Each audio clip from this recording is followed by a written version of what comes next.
Guys, in this video, I'm going to be talking to you guys specifically on how to get your first two clients in your cleaning business, right? Sometimes we hear the big goal like, oh my God, we're going to make $10,000 a month in our business or $20,000 a month in our business. And all that is good. And you're going to get there. And the goal is to get there and surpass that.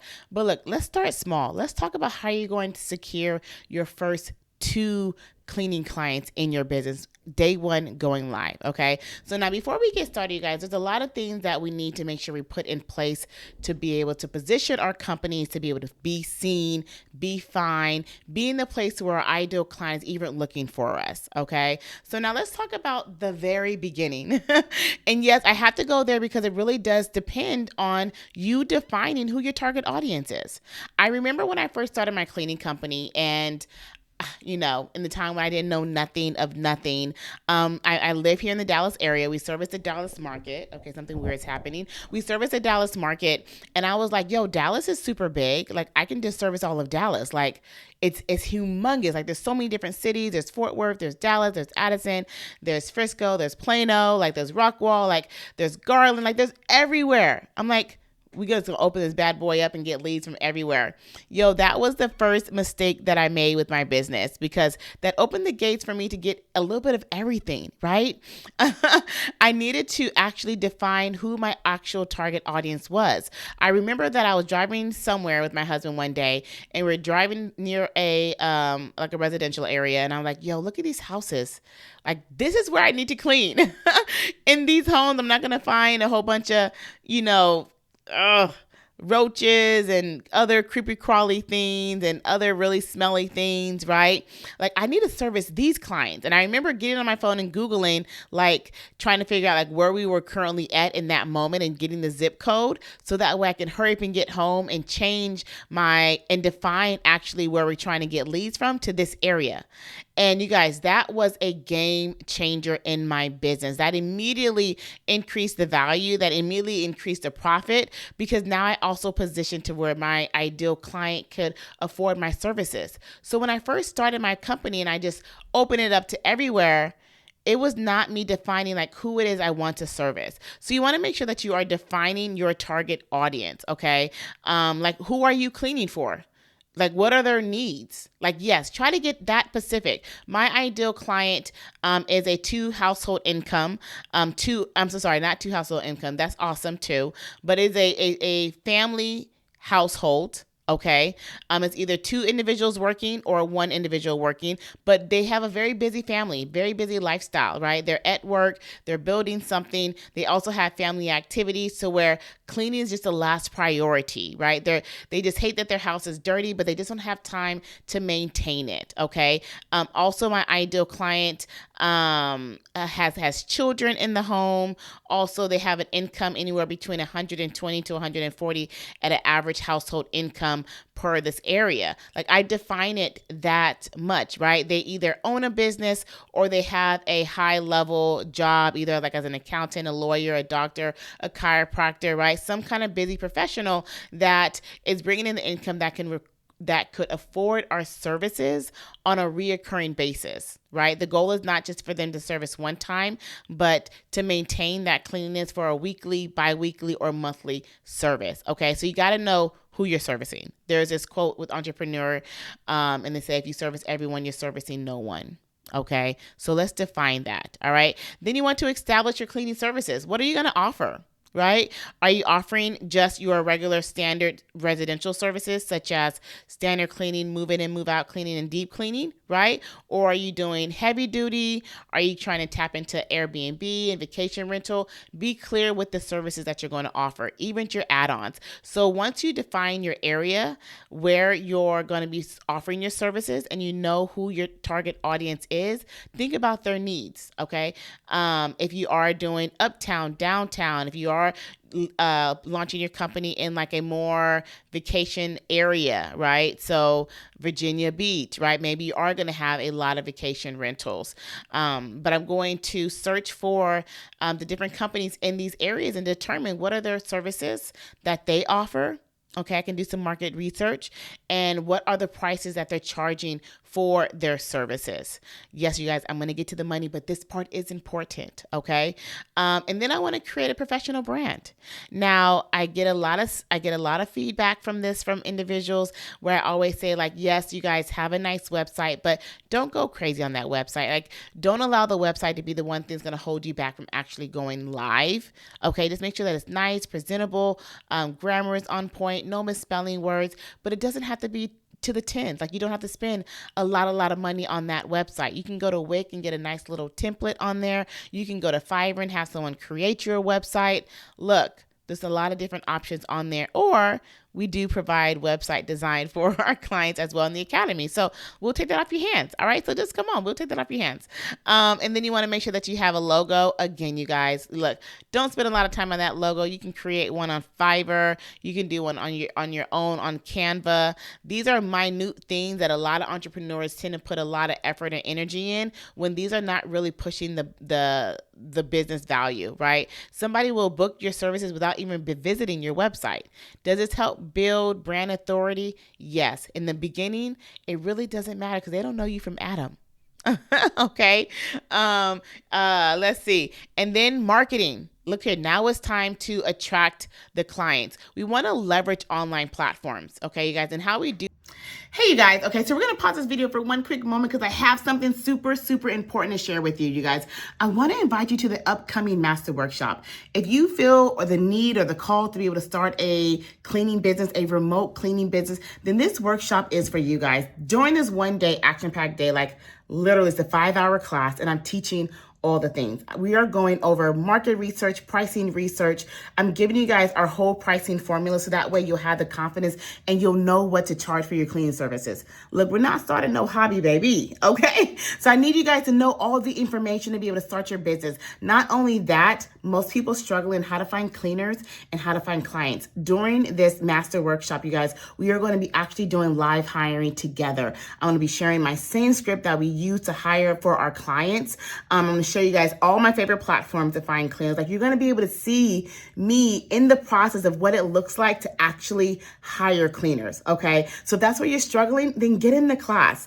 Next, we're going to talk about lead generation because in this business, we need clients, right? So I'm going to be sharing with you guys like my favorite tactics, my short through follow-up system. How do I close leads? Like all the things, my favorite script. Look, you guys, this class is it. All right. So if you are wanting to start a remote cleaning business this year in 2025, then I want to invite you guys to the upcoming master workshop. It packs out every single time. So don't wait. The link is going to be somewhere in the description down there.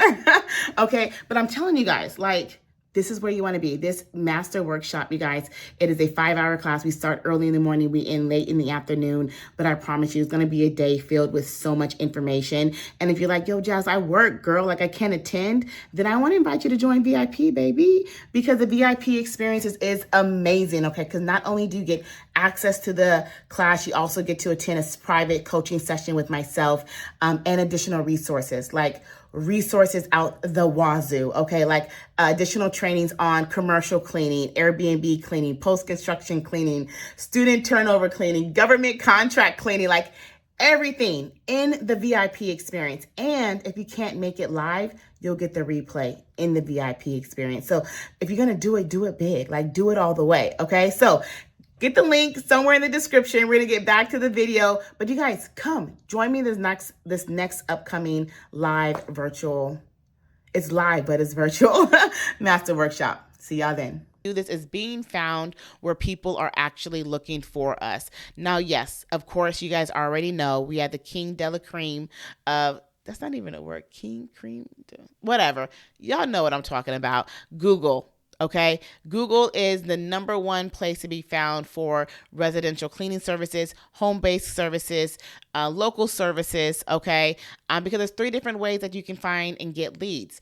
Google LSA, Google Ads, and then also building up your Google ranking on SEO. Now, the only thing about those, it does take some time to get found. So that may not be the first way to get your first 2 clients unless you plan to wait until that is approved, because it's the Google process right now. It takes a little bit long time to get it approved. Now, if you're struggling with your Google, that is a new service that we are offering because Google is out here tripping and we want to make sure that we're helping people to get live on Google, because I understand with what it does for your company to get your business positioned on Google. Okay. So while we're waiting for Google, we're going to utilize some other assets and leverage some other ways to be able to get found online. Okay. Platforms like Bark, platforms like Yelp, platforms like Thumbtack. Y'all already knew I was going to say Thumbtack. Okay. Look here, you guys. At the end of the day, Thumbtack be tripping, but Thumbtack be making money too, okay? And making us money. We had a brand new done for you client that went live on Tuesday,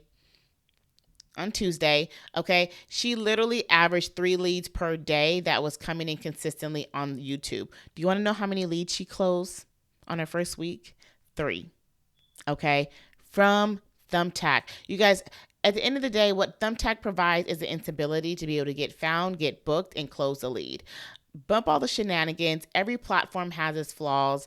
Every platform you're gonna feel like you're scamming. But look, for some reason, I can get in our Facebook group and I'm going to see a lot of people share frustrations of Thumbtack. Then I'm going to see a lot of people like, oh my God, I love Thumbtack. It's the best.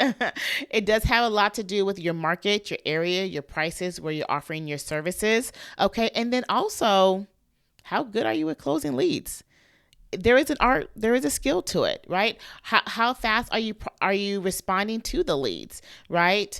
Are you filling out your profile completely? Do you have reviews on your profile? Is your FAQ filled out? There's a lot of different things that go into it, and I don't always have time to ask community members that's leaving all the negative comments. Sometimes I do, but sometimes I don't, because what I never want to happen is somebody makes a decision on using a platform based upon somebody else's experience, because there's too many hidden factors that may be the reason why they don't like that platform, right? To where it does work for others and it doesn't work for some. Right. We have another one of our done for you clients. She surpassed her income, her profit goal that we have reached for each client. And she did it all on Thumbtack. All on Thumbtack. We have another one that did it all on Thumbtack. And I don't mean like a couple of $100. I mean, one client is like at 9,600. We just collected all of their income numbers. One client's at 9,600. Another one's at 6,800. Right. And I that's only 2 I can remember because I just spoke with them. But those were leads solely from Thumbtack. And they're from Thumbtack right now because we're waiting to get their Google approved. Okay. So look here, at the end of the day, you guys, if you position your company in the right way, in the right market to be found by the ideal clientele, your chances of getting leads and closing those leads increase tremendously. Okay. Now, of course, you guys are also going to have your social media platforms like Facebook and Nextdoor and Instagram. But the thing about those is it doesn't really provide a predictable outcome, right? It does help with visibility, right? But it doesn't really provide instability like with Thumbtack. With Thumbtack, it's like you can set the platform up properly and you can go live, right? Same with Bark. Now, Bark is making some changes and some upgrades, and we'll see what they do. But Bark is another third-party lead generation platform as well, and Yelp, okay? Now, with Yelp, Yelp gets a little tricky because Yelpers like reviews, and if you're a brand new business, you may not start with those reviews, so it's going to be hard to sometimes convert those leads that come in if you don't have reviews for your social proof to show that your company does provide an excellent service. Okay. The next one is pricing. I guess we kind of went over this pricing, but I hate when I jump ahead, but pricing, right? You do want to make sure that you guys are value-based pricing, that you are setting the pricing per your market research, okay? Because in different states, there's different pricing or different economy, right? Like we have a client that's in Colorado. Her pricing is like crazy high, but it's not high for her area. It's just high because I'm here in Dallas and there's no way I can tell somebody I'm charging that service for a 3-bedroom, 2-bath, right? We have a client that's in North Carolina. There's no way that North Carolina would be like, we're charging Colorado prices. So you have to make sure that you do your pricing research as well. Search up 5 to 10 companies within your market area where you're providing services and see what they're charging. Now, I'm not saying for you to, charge the highest. If you want to position your company and your brand as a luxury brand, then of course that's going to come with a higher price tag. But what I'm saying is that you don't want to price under that medium price point. Okay. I like to be kind of like medium, little medium high, right? So that way I know that our cleaners are being well paid, our services are being well covered, we have a great ROI, because I don't want to be the cheapest, right? And my ideal client is going to appreciate the value pricing because they're going to understand that that pricing is tied to a value service we're going to provide. Sometimes pricing is all psychology, psychology.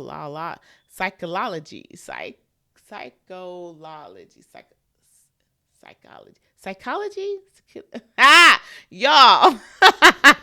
I'm sure y'all like, girl, get it together. Okay, I'm like that too right now in my head. Like, come on now, Jazz, figure it out. Okay, but pricing is there is a whole study on that. Sometimes when people see a lower price, they're going to think that the services that's rendered is going to be low quality service. Okay, so just keep that in mind. All right. You want to check out your competition, see what they're charging for their services, their add-ons, check out their reviews. I love looking at our competition reviews because whatever people are raving about, love about their companies, then I know that's something that I want to focus that our company provides, right? And then whatever they're complaining about those services, about those companies, I can also use that data and information to make sure that we don't do that. If they're like, oh my God, this company's always late, or the cleaners are always missing something, or the cleaners take too long, or why did they only send one cleaner? Like that's priceless data that I could take to apply my business. Like, okay, so they're complaining about this. Let's make sure that our cleaners, show up 10 minutes early. Let's make sure that for larger homes, we send out multiple cleaners. Let's make sure that our cleaners make sure that they have all the supplies before going into a home, right? Like, we can use that data for our benefit. Okay, I promise you guys, if you guys follow those simple steps right there that I just shared with you, you're going to be able to get your first 2 clients in your cleaning business. I get messages all day of students having major success. And when that happens for you guys, let me know. Okay, let me know. Drop it in the chat, drop it in the community, put it inside the academy. Share your wins, you guys, because they help encourage others that's on the journey that is maybe struggling a little bit mentally, emotionally, financially, and just being able to see somebody else on the path that's doing it will help give them the boost to keep on. Okay, so I hope this was good, and if it was, make sure that you guys like, share, subscribe, do all the things of all the things, and until next time, I'll see y'all later. Bye, y'all.